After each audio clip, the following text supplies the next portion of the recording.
길가에서 나무잎들이 많이 떨어져서 길가에 있습니다. 낙엽이 계절이죠. 오늘은 세계 가난한 이의 날이기도 합니다. 연중 제33일을 가난한 이를 위해서 함께 기도하는 프란치스코 교황이 제8차 세계 가난한 이의 날을 맞아서 담화를 주셨는데 이 담화가 좀 길어요. 한 5장 정도 되는 것을 한 장으로 오늘 요약해서 알려드리고 싶습니다. 주님의 심판은 가난한 이들에게 유의할 것입니다. 교황님은 하느님이 가난한 이들 한 사람 한 사람을 살피시고 돌보시며 가장 궁핍한 이들을 희생하면서까지 재물을 탐하는 이들은 오히려 하느님의 눈에 궁핍하고 가난한 이들이라고 강조합니다. 가난한 이들의 기도는 하느님께 올라간다는 집회서의 말씀. 이것은 오늘 8차 세계 가난한 이들의 날의 주제이기도 합니다.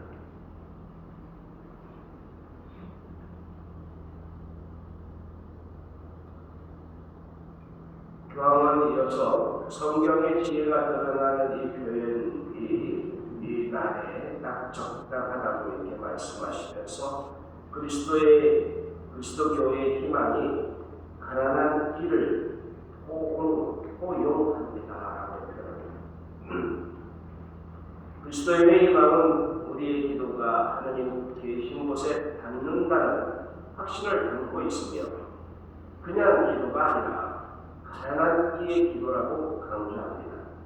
이에 따라서 교황은 친혈을 기다리는 한 해를 마무리하면서 신자들에게 기도가 가난한 이들과 친교를 나누고 그들의 고통에 동참하는 길이 될 수 있도록 이 말씀을 묵상하고 우리가 매일 마주치는 가난한 이들의 얼굴과 이야기 속에서 그 말씀을 읽어내자고 전해합니다.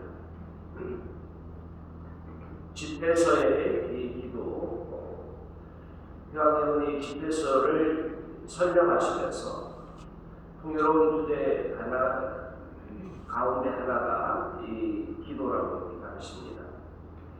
이 집회서의 저자인 벤 시라가 자신의 개인적인 체험을 바탕으로 기도에 관한 것을 남겼다고 설명하면서 기도에 관한 어떤 글도 매일 하느님 앞에 서서 그분의 말씀에 귀 기울이는 사람이 남긴 게 아니라면 아무런 영향력도 없고 영향을 맺을 수도 없다고 말씀하십니다. 교황은 실제로 벤 시라가 기도를 통해 지혜를 구했다고 덧붙입니다. 이 기도의 여정에서 벤 시라는 가난한 이들이 하느님의 마음속에 특별한 자리를 차지하고 있다는 사실을 발견했습니다. 교황은 하느님은 자상하시고 배려심이 넘치시는 아버지라고 하면서 따라서 자녀들의 고통을 알고 계신다고 말합니다. 하느님은 아버지로서 가장 궁핍한 이들, 곧 가난하고 소외된 이들, 고통받는 이들, 지친 이들을 돌보십니다. 그분은 아무도 대처하지 않으십니다. 그분의 눈에 우리 모두가 가난하고 궁핍하기 때문이라고 설명합니다. 오늘날 세상을 지배하는 사고 방식이 우리에게 어떤 대가를 치르더라도 유명인이 되어 자신의 이름을 알리라고 요구하고 있지만 행복은 다른 이들의 권리와 조금을 함부로 짓밟아가면서 얻을 수 있는 것이 아니다라고 지적합니다.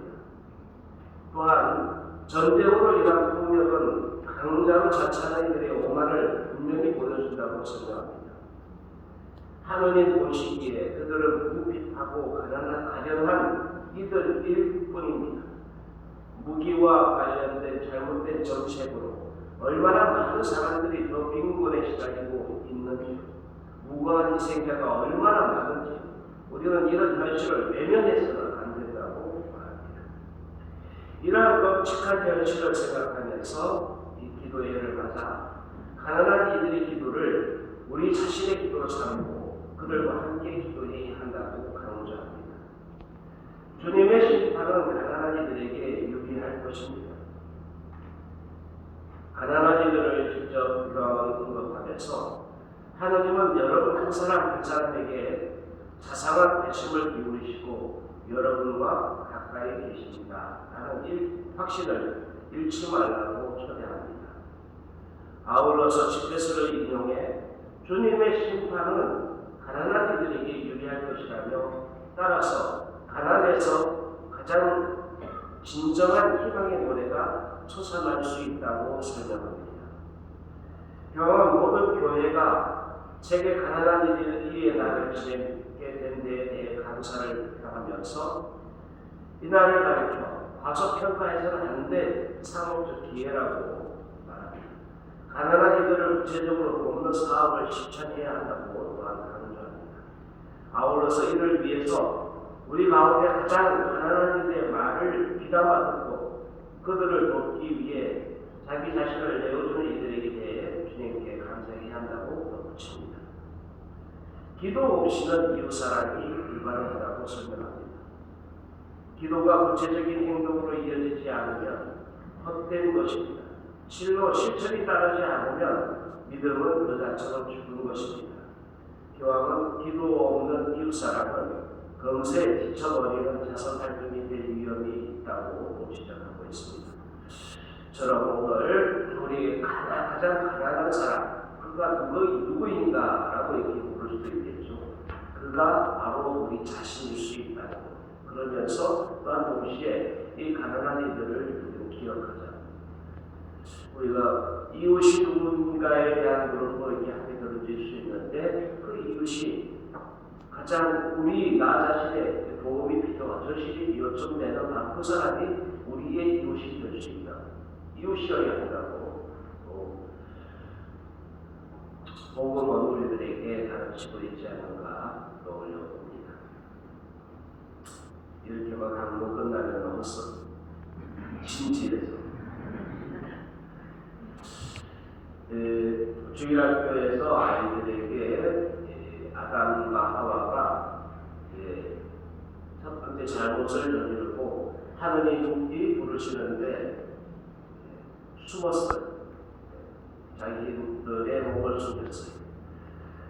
이 얘기를 주일학교에서 이제 배웠는데 이 아이가 굉장히 궁금한 게 한 가지 생긴 거예요. 선생님에게 도대체 아담과 하와가 에덴 동산에서 무슨 옷을 입었을까? 그래서 이렇게 물어요. 선생님, 아담과 하와가 에덴 동산에 있을 때 그들이 뭘 입었어요? 하고 이렇게 물으니까 선생님이 좀 당혹스러워서 여러 가지 생각을 해서 진범짓했습니다. 그들은 무화과 나무잎으로 몸을 했기 때문에 무화과 나무잎을 입지 않았을까? 이렇게 자신 없이 대답을 했습니다. 그러니까 그 아이가 고개를 끄덕이면서 이해를 한다는 것이 그러면 가을 패션인가요? 요즘에는 더 연극하고 그런데 이 얘기를 똑같이 어른들한테 했더니 어떤 그러면 누드 패션인가요? 이렇게 대답하는 분도 계십니다. 썰렁하죠? 오늘 내일 저기 이렇게 쌀쌀합니다. 좀 따뜻하게 입으시고 좀 썰렁하게 지내지 마시고 마음은 우리들 삶의 환경은 풍족치 않지만 마음만은 따뜻한 부자의